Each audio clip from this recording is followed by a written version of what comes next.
Kedves szaktársaim! Mesek egy kis magyar mese, egy szoftver mese. Egyszer volt, hol nem volt egy magyar köztársaság, ahol mindenki egyenlő, boldog és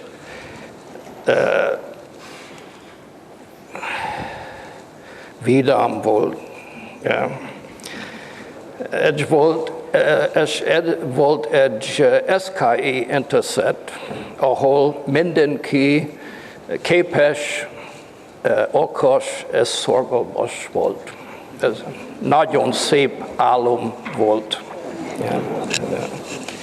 So, dreaming the impossible dream. Egy álom, egy társaság, where everyone is free, damals in the népköztársaság nem volt, they're free, equal and biztos, it's an álom.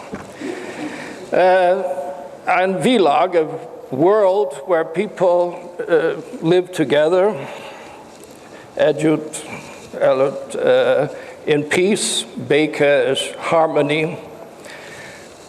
Egy álom is a greater than Nagy Magyarország. In the borders of 1914, many people dream this dream. Más álom is a fully integrated, automated software development where you can predict the outcome. Well, in the late 70s, I was dreaming this dream to create a system to support all phases of software development, from the requirements analysis to systems integration.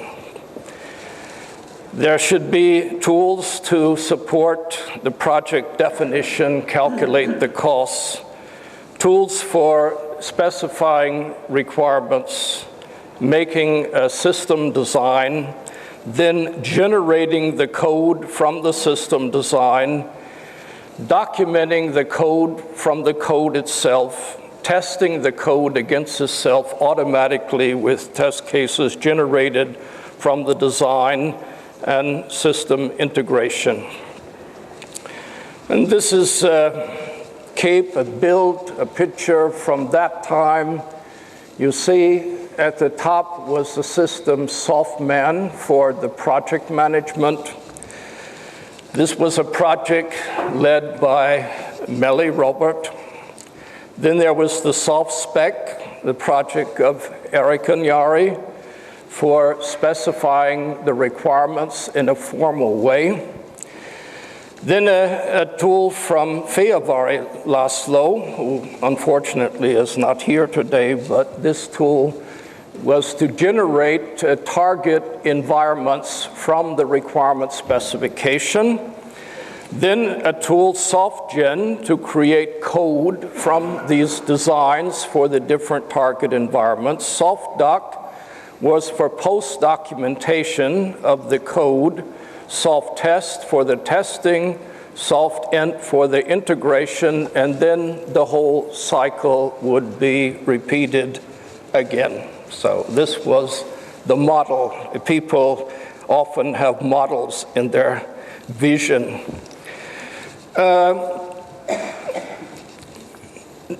Mindennek egy kezdet és a vége. Yeah, so the beginning of this colon, this story, was in a hotel bar in London, where a Hungarian boy who later migrated to California and became a rabbi, Lazar Georgi, came to me at this bar, and I had given a speech at the conference.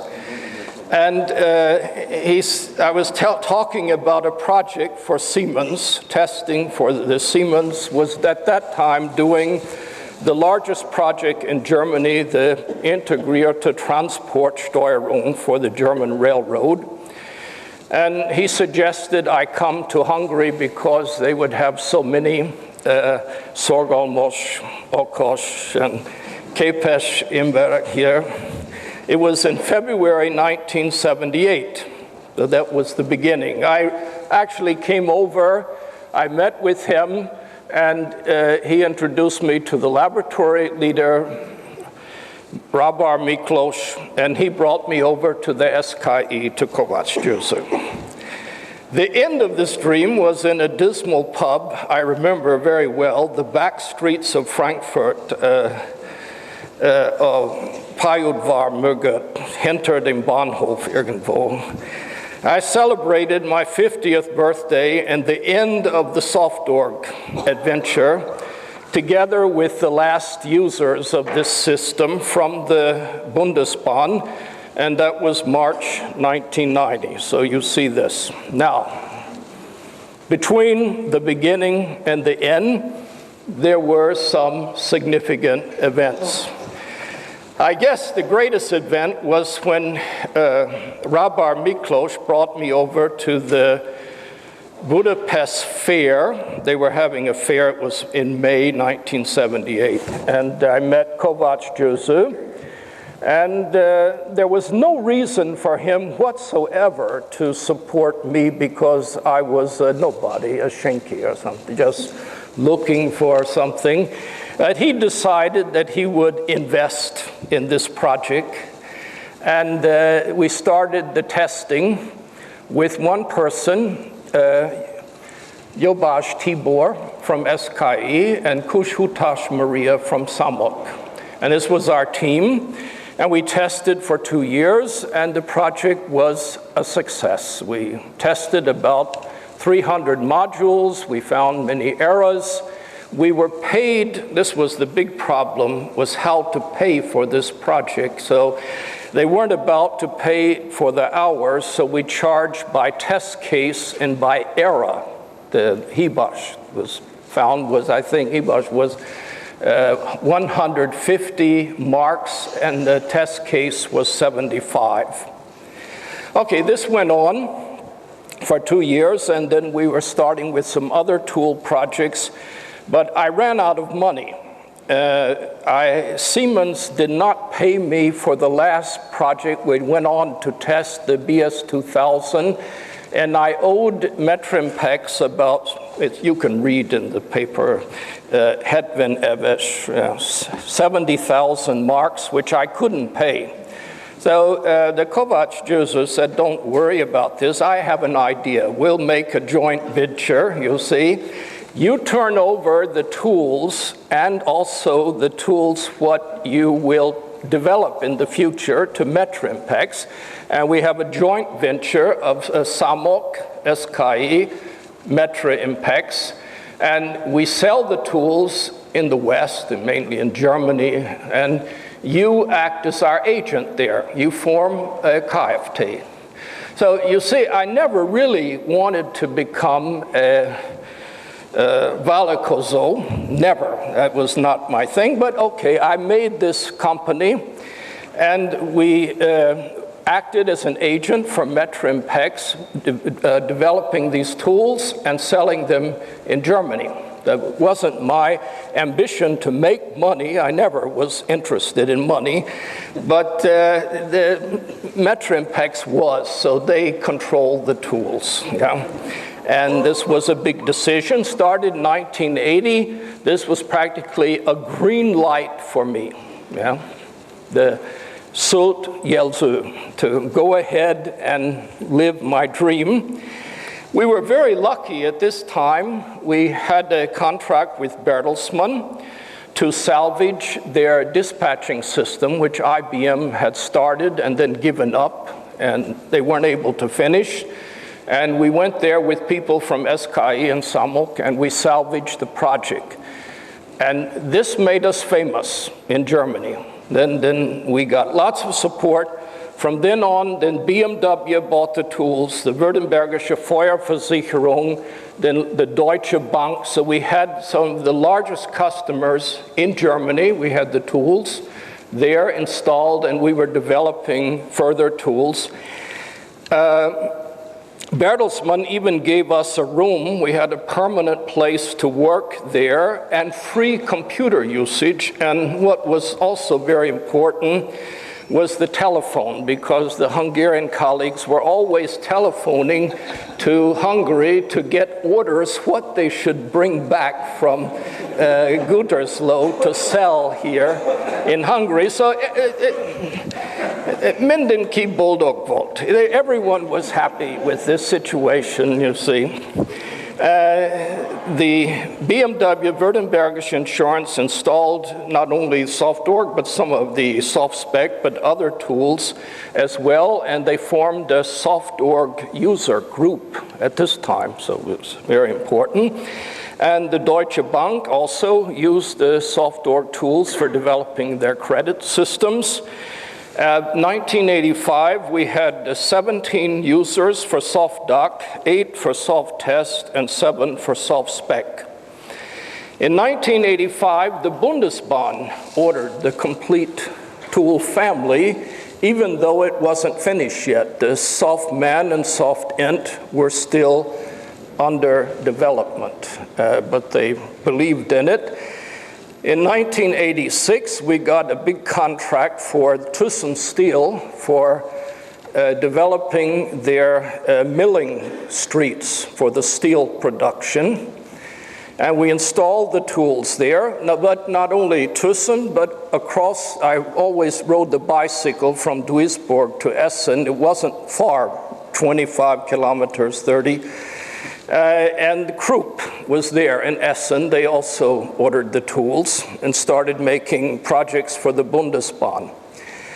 Then 1987, our main supporter in Germany, who provided us the computer capacity, the room, Helmut Bender, was fired from Bertelsmann. During the summer of '87, he was called back from his vacation and thrown out of the company because of disputes, political disputes with the users.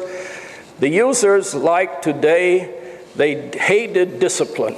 They didn't want this software engineering.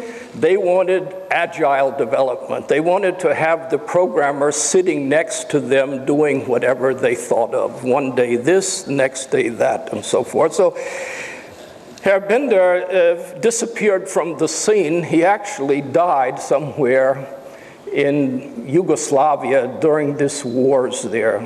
Some people say the Serbs killed him, but he was out of this whole business. He had enough.